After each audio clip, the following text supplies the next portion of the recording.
কালকে ছিল ঝুমার birthday celebration. বুঝতেই পারছো আমরা একটা রেস্টুরেন্টে গেছি। হ্যালো ফ্রেন্ডস, তোমরা কেমন আছো?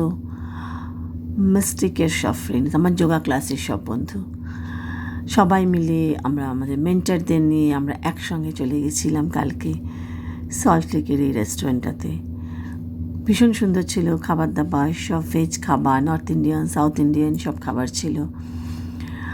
আর ওই যে বলি, যখনই আমরা সবাই মিট করি না, তখন যেন আমাদের কেমন ছেলেবেলায় পৌঁছে যাই। এটা একটা কিন্তু বলতে পারো আমাদের ভালো থাকার একটা মন্ত্র।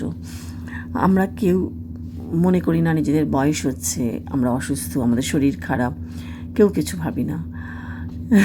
চিরশ্রীকে দেখো, কদিন আগে বেশ অসুস্থ ছিল, কেউ বলবে দেখে। এই হচ্ছে আমরা, এই পজিটিভিটিটুকু আমাদের মধ্যে সবার আছে বলে আমাদের কী বলবো, মন শরীর দেখতে সব কিছুই খুব ভালো লাগে। কালকে সবাইকে ভীষণ প্রেটে লাগছিল, ভীষণ সুন্দর লাগছিল, সব ঝকমক ঝকমক করছিল, একদম বোঝাই যাচ্ছিল ভীষণ খুশি সবাই। আমরা মনটা খুশি থাকলে তার মুখের মধ্যে অ্যাকচুয়ালি ছবিটা ভেসে ওঠে। মুখই তো আমাদের মিরর না, সেটাই হচ্ছে কথা।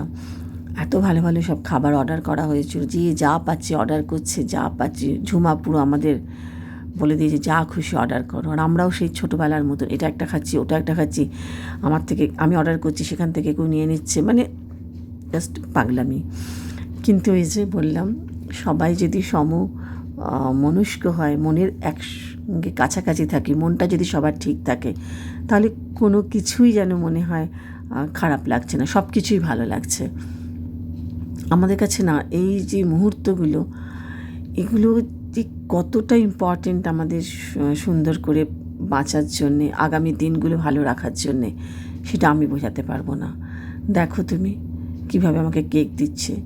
কালকে ঝুমার আর শুক্লার দুজনে মিলে একসঙ্গে কেক কাটিং হয়েছে, কারণ শুক্লা আর ঝুমার দুজনকারই বাচ্চা ছিল কিছুদিন আগে, সেটাকে আমরা সেলিব্রেট করছিলাম। কালকে ছিল ঝুমার ট্রিট। আর আমাদের ছবি তোলা তো আছেই, মানে পাগলামির চূড়ান্ত। দারুণ দারুণ কেটেছে স্যাটারডেটা আমাদের, আমরা সবাই খুব খুশি।